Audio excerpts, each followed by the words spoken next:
Halo Ibu dan Bapak Guru Hebat. Perkenalkan saya Okamila Rika, CGP Angkatan 11 Kabupaten Buleleng, Provinsi Bali. Pada video ini akan memaparkan tentang demonstrasi kontekstual modul 3.3, pengelolaan program yang berdampak positif pada murid. Demonstrasi kontekstual ini akan memaparkan tentang satu program pilihan, profil pelajar Pancasila, aset yang dimanfaatkan, karakteristik lingkungan yang ingin dikembangkan, voice, choice, dan ownership, serta tahapan dari Bagja. Yang pertama adalah program yang ingin dikembangkan. Nama program One Day, One Post. Tujuan program adalah yang pertama menggali dan mengolah informasi tentang berbagai bidang biologi, yang kedua membuat satu media informasi tentang biologi dalam berbagai kategori, yang ketiga meningkatkan kreativitas dan minat siswa dalam ekstrakurikuler biologi, yang keempat melatih kepemimpinan siswa dalam memimpin suatu tim. Merencanakan program, yang pertama, apa program yang ingin dikembangkan? Program One Day One Post merupakan program ekstrakurikuler biologi di mana siswa diajak untuk menggali dan mengolah informasi dalam berbagai kategori yang ada. Tujuannya adalah untuk meningkatkan minat, kreativitas, dan pengetahuan di bidang biologi, serta melatih kepemimpinan dalam memimpin suatu tim kecil.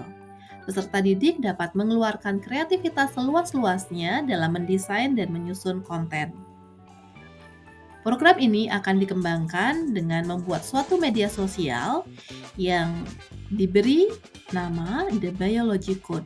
Kemudian ada beberapa kategori yang akan digunakan yaitu Biofact, Biohook, Bionews, Biolab, Bioquiz, Bioeasy, Bioexpert, dan Bioactivity. Bagaimana program ini dikembangkan? One Day One Post adalah program ekstrakurikuler biologi di mana siswa setiap hari Jumat akan membuat postingan terkait biologi dalam beberapa kategori yang telah disediakan untuk kemudian akan diposting secara bertahap setiap hari kerja.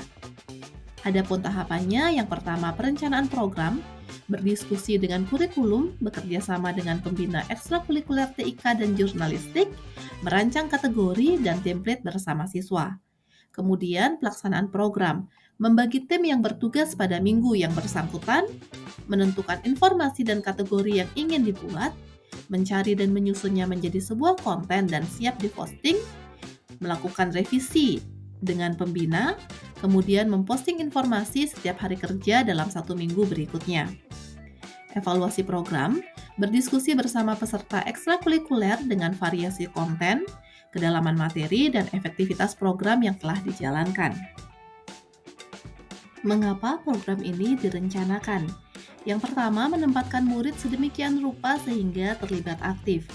Memberikan kesempatan kepada murid untuk aktif mencari informasi, menambah wawasan, dan membagikannya serta dapat memimpin suatu tim. Melatih keterampilan yang dibutuhkan murid dalam proses pencapaian tujuan akademik maupun non-akademik. Menjadi wadah bagi murid untuk mendalami pengetahuan dan keterampilan biologi. Siswa mendapatkan konsep-konsep baru serta mendalami konsep yang telah ada, mengobservasi lingkungan dan laboratorium, serta informasi lain yang menarik bagi mereka. Hal ini diharapkan dapat meningkatkan kompetensi di bidang biologi maupun melatih kepemimpinan. Yang kedua adalah profil pelajar Pancasila yang dapat dikembangkan melalui program ini. Yang pertama, bergotong royong, peserta didik dapat bekerja sama bersama teman satu timnya untuk membuat konten. Selanjutnya ada bernalar kritis, peserta didik mencari informasi, mengolah dan mengemasnya sedemikian rupa agar sesuai dengan kategori pada One Day One Post. Yang selanjutnya adalah kreatif, di mana peserta didik dapat mengeluarkan kreativitas luas-luasnya dalam mendesain dan menyusun konten. Yang ketiga adalah aset yang dimanfaatkan. Yang pertama, modal manusia, ada kepala sekolah, manajemen sekolah, guru, dan peserta didik. Yang kedua, ada modal fisik, yaitu ruang kelas, laboratorium, dan infrastruktur. Yang ketiga, ada modal alam, taman dan area hijau, serta kebun di sekolah. Yang keempat, ada modal finansial, yaitu dana BOS dan dana partisipasi masyarakat. Yang keempat adalah karakteristik lingkungan yang ingin dibangun.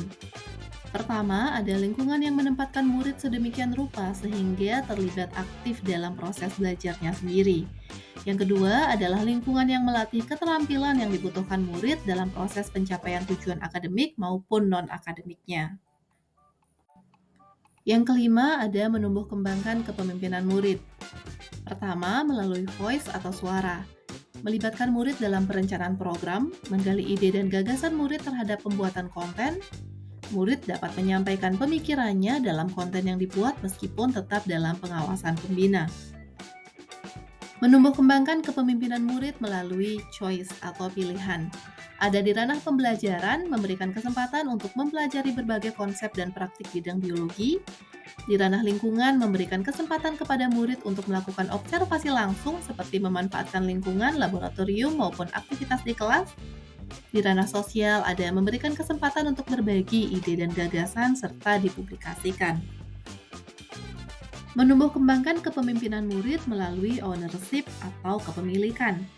Mengajak murid untuk melaksanakan suatu program yang beranjak dari minat bakat dan hal-hal yang disukai serta menarik bagi mereka. Melibatkan murid untuk mulai dari perencanaan hingga refleksi. Memberikan tanggung jawab untuk menyelesaikan suatu program yang memberikan manfaat bagi diri mereka sendiri, orang lain, dan lingkungan. Serta menanamkan kepemilikan program yang harus dikelola bersama. Yang keenam adalah tahapan Bagja, diawali dari dasar filosofi pendidikan Ki Hajar Dewantara yang mendasari program ini. Menurut Ki Hajar Dewantara, pendidikan adalah proses memanusiakan individu, membebaskannya dalam segala aspek kehidupan. Ki Hajar Dewantara juga menyarankan agar anak-anak dididik sesuai dengan tatanan alam dan zamannya. Adapun komponen profil pelajar Pancasila yang dikembangkan ada gotong royong, bernalar kritis, dan juga kreatif. Adapun karakteristik lingkungan pendukung tumbuhnya kepemimpinan murid, yang pertama adalah lingkungan yang menempatkan murid sedemikian rupa sehingga terlibat aktif dalam proses belajarnya sendiri. Yang kedua, lingkungan yang melatih keterampilan yang dibutuhkan murid dalam proses pencapaian tujuan akademik maupun non-akademiknya. Adapun prakarsa perubahan, yaitu mengembangkan kepemimpinan, kreativitas, dan minat peserta didik pada ekstrakurikuler biologi. Adapun tahapan Bagja yang pertama, yaitu B, buat pertanyaan. Bagaimana mengembangkan kepemimpinan, kreativitas, dan minat siswa dalam kegiatan ekstrakurikuler biologi. Adapun tindakan yang dilakukan adalah diskusi bersama pembina ekstrakurikuler maupun sains, kemudian berdiskusi dengan wakil kepala sekolah bidang kurikulum, koordinator ekstrakurikuler tentang beberapa program yang mungkin diterapkan, kemudian mencari data tentang kegemaran dan minat siswa pada ekstrakurikuler. Adapun di sini rencana melibatkan suara pilihan atau kepemimpinan murid ada suara, yaitu memberikan ruang bagi murid untuk menyampaikan pendapat dan kegemarannya pada pelaksanaan ekstrakurikuler. Adapun aset yang diberdayakan adalah modal manusia, manajemen sekolah, rekan guru, dan siswa. Kemudian waktu yang diperlukan itu 2 hari, yang kemungkinan akan dilaksanakan pada tanggal 20 sampai 21 November. Kemudian penanggung jawab di sini adalah CGP. Tahapan selanjutnya dari Bagja adalah A. Ambil pelajaran.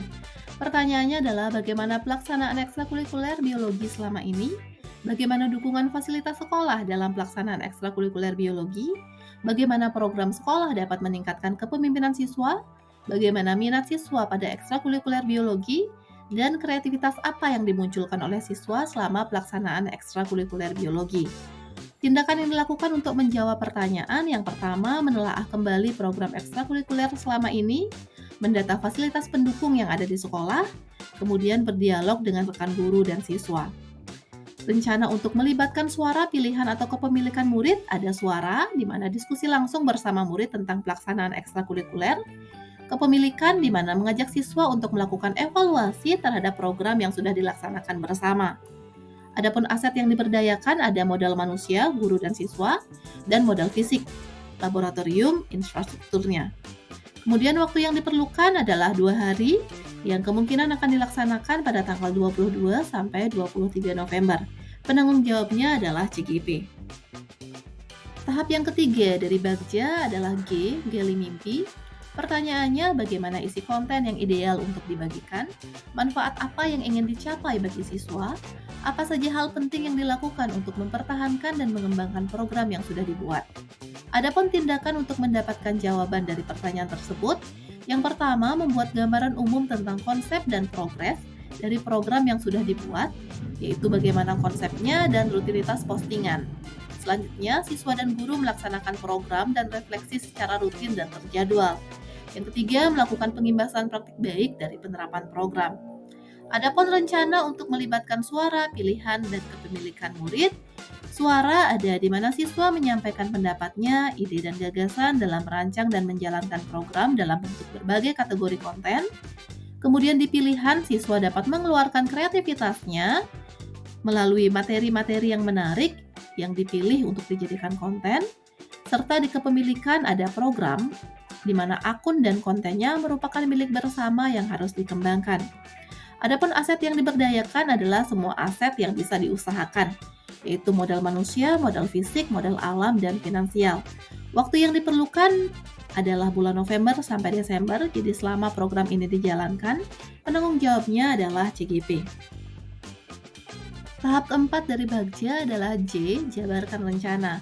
Pertanyaan, bagaimana langkah-langkah konkret untuk melaksanakan program? Apa saja persiapan yang diperlukan dalam merencanakan dan melaksanakan program? Bagaimana mengukur keberhasilan program yang sudah dijalankan?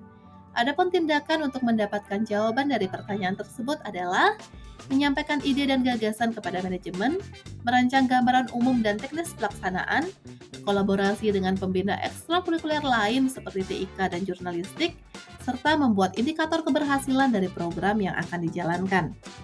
Adapun rencana untuk melibatkan suara, pilihan, dan kepemilikan murid masih sama dengan Bagja tahap G yang sebelumnya. Lalu aset yang diberdayakan juga semua aset yang memungkinkan. Waktu yang diperlukan jadi selama program ini dijalankan, penanggung jawabnya adalah CGP.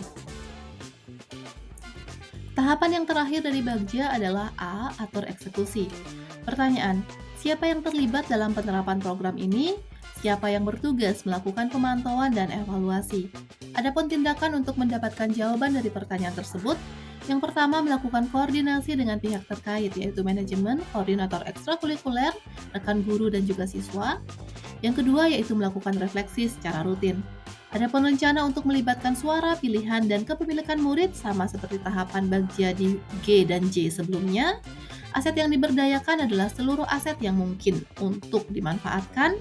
Kemudian waktu yang diperlukan adalah selama program ini dijalankan, kurang lebih dari November sampai Desember. Penanggung jawabnya adalah koordinator ekstrakurikuler dan juga CGP. Semoga menginspirasi. Terima kasih dan sampai jumpa.